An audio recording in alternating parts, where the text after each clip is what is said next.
You know it's morning in my house when you see me chugging water like I've just crossed the Sahara Desert. I might as well be the poster child for hydration. My sign saying, Steve, right here for a daily dose of hydration. Picture this. It's 4:30 a.m. I walk into the kitchen and I'm filling up my 21-ounce water bottle as if I'm preparing to climb Mount Everest. I've already drunk 41 ounces and I have two 16-ounce shakes ready to be made and blended together later on. Who am I? Do I have an overhydration death wish? Absolutely not. I have a wish to sleep soundly that night. Hey, it's Steve. Let me tell you about a conversation that gets a bit intimate and, well, a bit awkward. The nighttime bathroom trips we all love to hate. I received a comment from MSL Jizzle that struck a chord. She said, to clarify, the melatonin knocks me out, but only until 1 to 2 a.m. And then my pee wakes me up. Forget about going back to sleep. I only get a few hours of sleep every night, and it's ruined my life in ways I cannot even fathom. Oh man, it's like looking in a mirror. If that mirror was set in a bathroom, illuminated by the unforgiving glare of fluorescent light, I so vividly remember those nights. I'd wake up time and time again, caught in an endless cycle of half-asleep negotiations with my bladder. It's like a bad relationship. I'd say, but baby, can't we just sleep? The answer was always a firm no from my bladder, which seemed to have a mind of its own. So let's be honest, and we have MS. And that complicates the biological processes even further. Who knew a neurological disorder could turn something as mundane as a bathroom trip into a full-blown crisis? MS messes with our nervous systems, which means bladder control can become about as reliable as GPS that only gets you to the state, but it doesn't get you to the final destination. But I might have a solution for you. Now, for those of you laughing along or nodding in sympathy, let's discuss something called dysfunction overactivity. Fancy term, right? It's like the medical version of your friend who just loves to show up uninvited at your house. It's when your bladder gets a little too enthusiastic, contracting more frequently than it should. If your bladder were a friend, it would be one that would constantly tell you, let's go out at the most inopportune time. Overactivity can lead to increased urgency and, of course, that dreaded waking. So what are we supposed to do? Here's a little nugget of hope from my personal journey. And I can tell you, I no longer feel like a slave to my bladder whims. Yay for me! But you don't care. You want to hear, yay for you!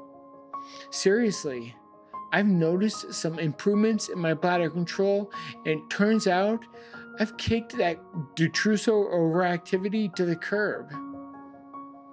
I mean, we all have the occasional wakings every few nights, every other night, every week, and whatever, but it just feels like the feeling is just a whole lot less menacing. I stumbled upon this creative revelation that has dramatically shifted this whole subject. I can safely drink my 115 ounces of water early in the morning. That's right. Break out the confetti. You don't constantly sip all day long. Instead, I found it's okay to hydrate during the first 4 to 6 hours after waking. You may ask, you mean I don't have to embrace this sip all day dogma? What a twist! It's like learning that calorie counting is not very effective for weight loss. It turns out that the filtration of fluids in our bodies has a lot to do with circadian rhythms. Our kidneys operate on a schedule. And it's kind of like the cranky barista who doesn't want to serve coffee at 11 a.m. You see, our kidneys function best in the bright, cheery morning hours and gradually ease off as the day wears on. About 10 hours after waking, it retreats into a funky, low energy mode. Like if kidneys had a mood, it would switch from let's get ready to filter, I'm excited, to I'm really not that interested. I'd rather not. Let's just skip it. I mean, none of us want to be in the scenario where our kidneys start working overtime at midnight when all we want to do is go to sleep.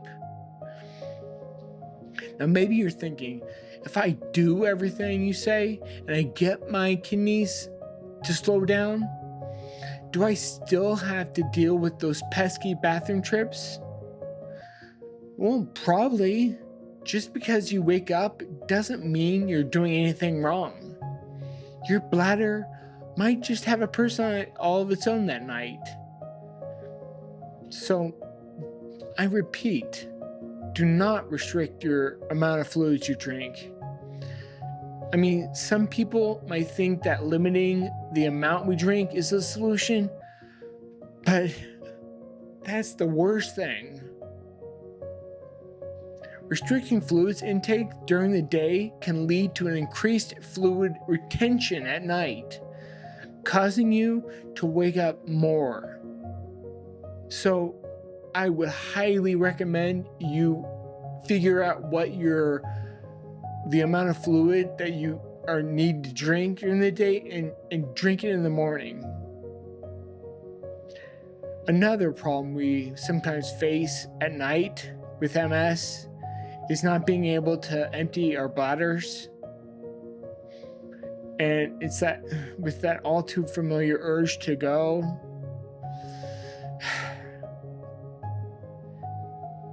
It's like trying to open an applesauce container and struggling to get out those last few spoonfuls out because, those containers are made in such a way where they have creases in them and it's impossible.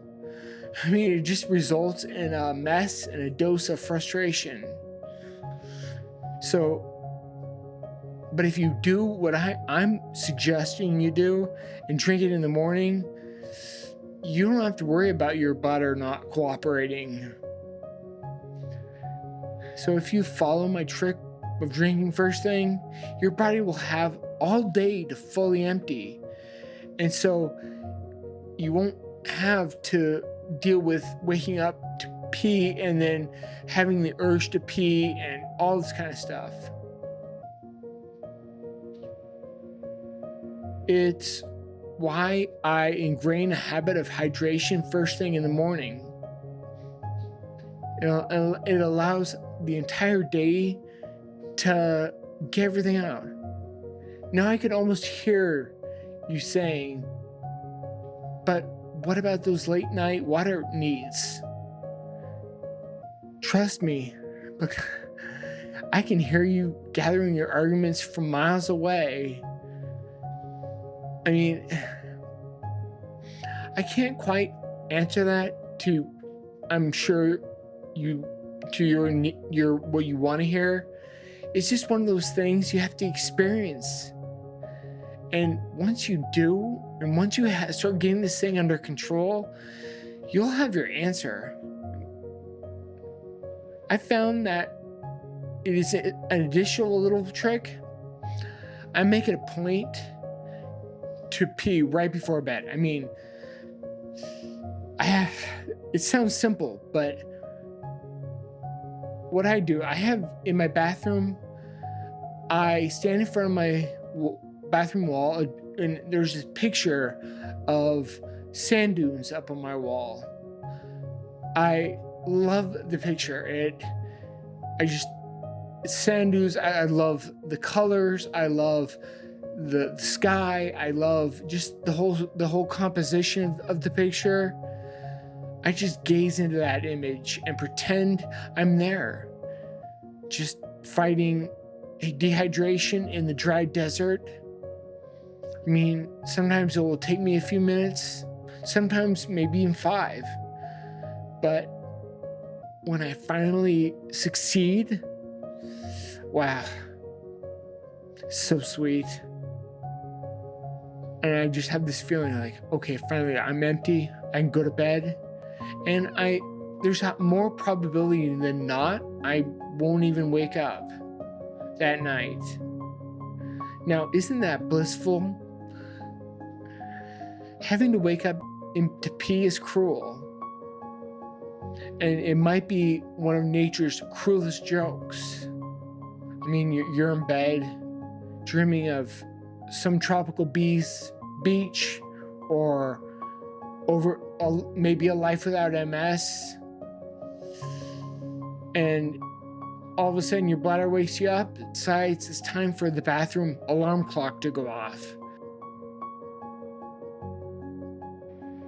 If you do wake up, which I promise you occasionally will, I do, but just do what I do. I just get back into bed and think, oh well, I woke up. What was that wonderful dream I was having? It was getting so good. And then from my own, I can't remember.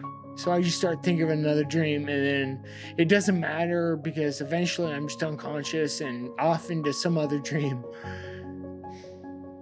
This topic is somewhat uncomfortable to all of us. But I mean, really, why should we feel that way? This disease has thrown our bodies for a loop. When we share our challenges as a community, we ease each other's journey.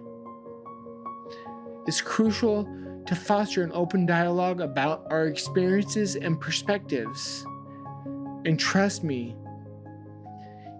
humor goes a long way.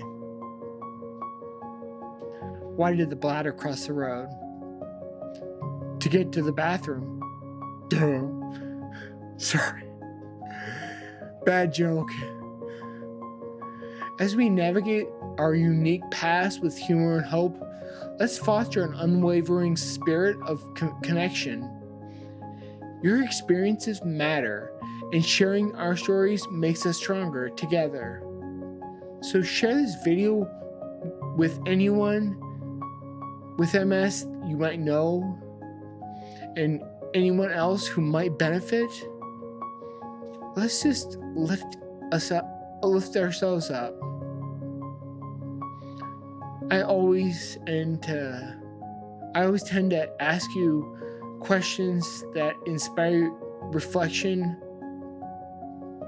So, how has your relationship with hydration changed since your MS diagnosis? Have you found any strategies yourself that work? Are there any bathroom rituals that help ease your nighttime journeys? I mean, I shared mine with you. What are those moments of creativity when you're waiting for that action to happen? We're in this together. And sometimes laughter is the best medicine. Just don't try to do that after drinking too much. Thanks for watching. Make sure to like and subscribe so you never miss a video. Until the next one.